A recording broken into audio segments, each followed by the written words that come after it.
जय माँ काली, जय माँ, जय माँ।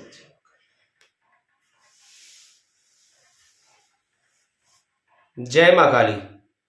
सभी साधक साधिकाओं और बंधु बांधवों को जय माँ काली। माँ काली का आशीर्वाद आपके ऊपर हमेशा बना रहे।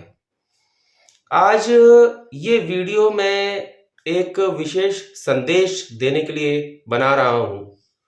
सबसे पहले आप लोगों को मैं बता दूं, माँ काली तो हम सबकी माँ है, जगत माँ है, जग जननी है, आदि शक्ति है, सबकी माँ है।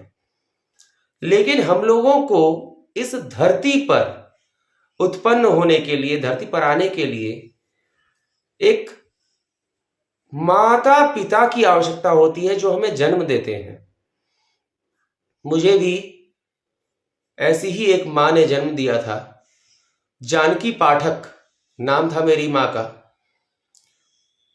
पूरे जीवन माँ ने जो जीवन जिया, अच्छा जीवन जिया या बुरा जीवन जिया, ये तो अलग विषय है। लेकिन हाँ, थोड़ी सी दुख की बात ये रही हमारे लिए, पिछले 10 और 11 फरवरी की बीच की रात को, मध्य रात्रि में, मुझे जन्म देने वाली माँ जानकी पाठक ने इस लोक को, धरती लोक को त्याग दिया और गोलोक को प्रस्थान कर गई। माँ काली के चरणों में चली गई मेरी माँ। एक बहुत ही कहते हैं मानव जीवन के दृष्टि से देखा जाए तो बहुत ही दुखद क्षण था वो। माँ के उस पार्थिव देह को लेकर हम लोग गए थे बनारस, और बनारस में हमने माँ की उस देह का अंतिम संस्कार किया, दाह कर्म हुआ वहां। खैर, ये सब तो बातें हैं। अभी मतलब 11 फरवरी को हम लोग निकले थे यहाँ से बनारस के लिए, और 11 फरवरी शनिवार रात्रि में हम लोग वहां पहुंचे, और 12 फरवरी की भोर में, मतलब 12 फरवरी अगर हम लोगों की तिथि के अनुसार देखा जाए तो 12 फरवरी हुई नहीं थी, क्योंकि हम लोगों में तो सूर्योदय के बाद तिथि माना जाता है। तो भोर में लगभग 3:30 बजे के आसपास माँ का दाह कर्म हुआ, और उसके बाद माँ की वो देह जिसने हमेशा मेरा लालन पालन किया था, मुझे बड़ा किया था, वो विलुप्त हो चुकी थी। मिट्टी का शरीर था, मिट्टी की देह मिट्टी में मिल चुकी थी। ये तो मैंने बताया मात्र एक जानकारी के लिए कि क्या हुआ था कुछ समय पहले। अब मैं जो माँ ने आदेश दिया, जो विशेष संदेश देने के लिए, वो संदेश आपको बताना चाह रहा हूं, जानकारी देना चाह रहा हूं। जन्म देने वाली माँ भी क्या से क्या कर जाती है अपने अंतिम क्षणों में, जाने से पहले भी। जो कहते हैं ना, हृदय का, दिल का टुकड़ा जो होता है, उसके लिए क्या कर जाती है, वो जानकारी देना चाहता हूं मैं, क्योंकि ये मां का आदेश है, मां काली का आदेश है, ताकि आप सभी आपको जन्म देने वाली मां का महत्व समझ सकें कि जन्म देने वाली मां क्या से क्या होती है, क्या कर जाती है। भले ही बहुत सारे लोग तो ऐसा षड्यंत्र तक रच जाते हैं कि जन्म देने वाली मां मर जाए। मेरी मां के साथ भी ऐसा ही कुछ हुआ था। मेरी मां के साथ इतना गंदा षड्यंत्र रचा गया। मेरी मां, मैं साफ साफ शब्दों में कहूं, मेरी मां मरी नहीं है, मेरी मां को मार दिया गया।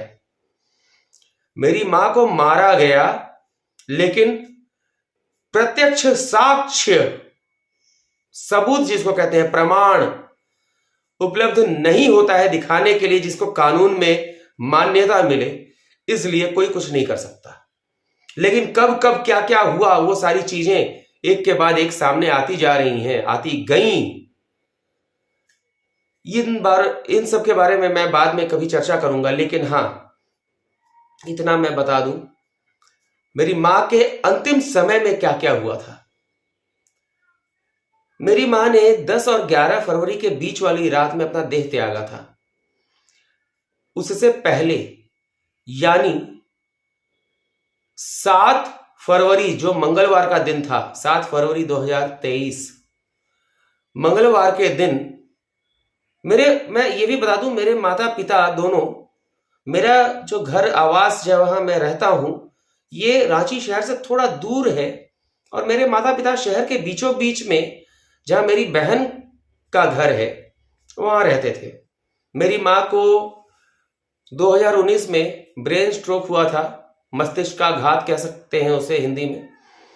उसके बाद से मेरी माँ बिस्तर पर थी और वहीं पर माता पिता मेरे दोनों थे।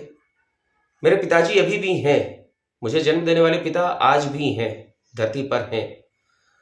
तो मेरी माँ कई बार जाने की स्थिति में आई इस धरती लोक को छोड़कर, और कई बार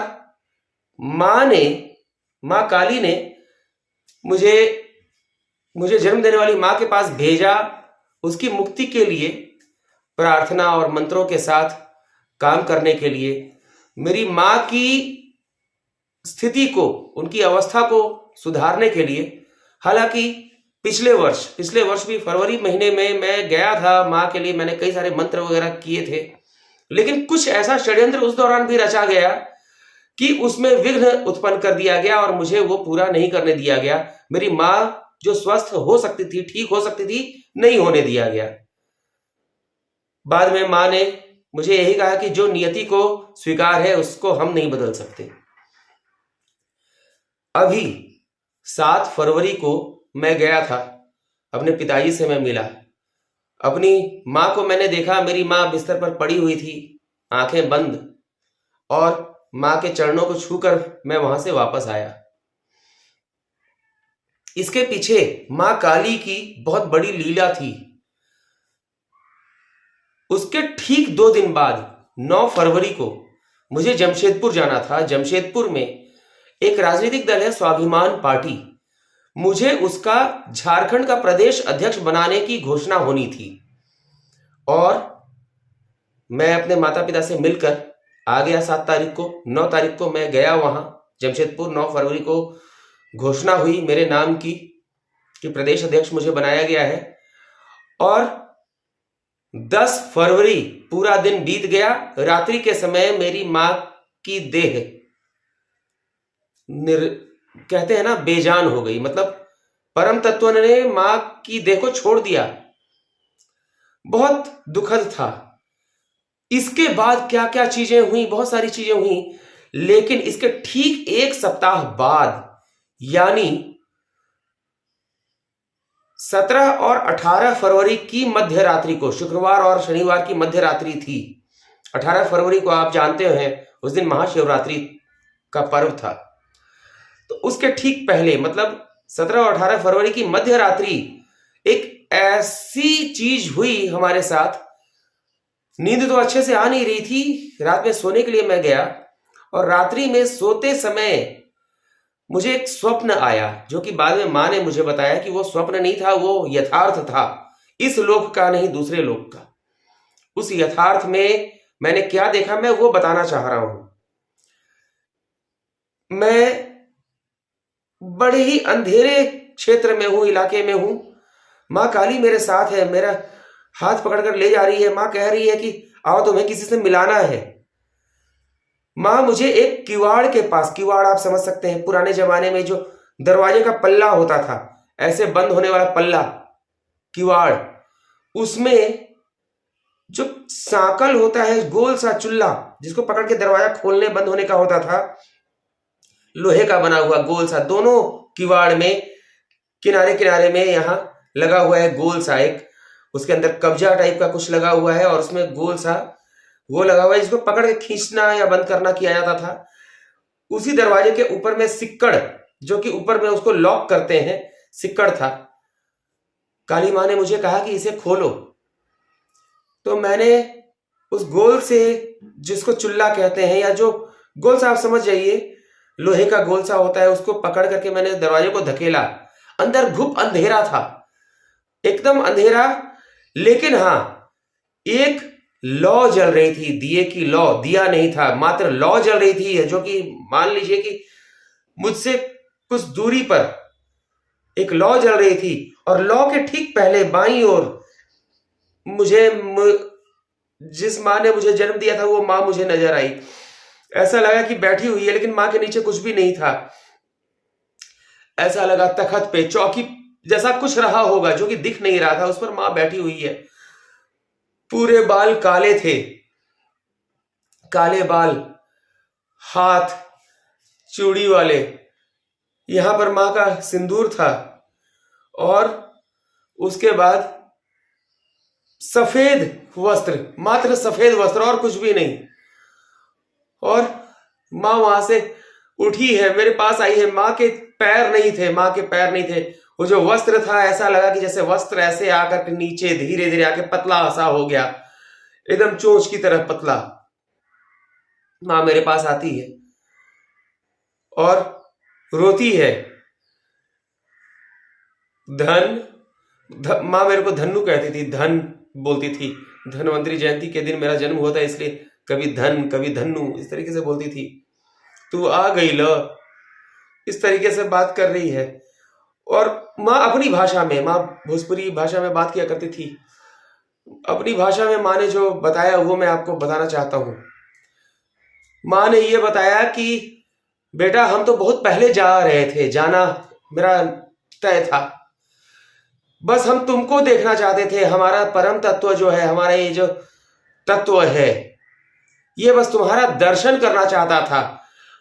माँ काली का बेटा को, भक्त को, जो सच्चे हृदय का है, उसको हम देखना चाहते थे। तुम आ नहीं रहे थे। तुम्हारे घर में एक ऐसी लीला रची कि तुम आए। तुम्हारी पुतोह बोली हम तुमको कि जाइए माँ से मिल के आइए, पिताजी से मिल कर आइए। और उस दिन तुम आए। हम तो कहीं जा नहीं सकते थे क्योंकि हम उस देह के बंधन में बंधे हुए थे।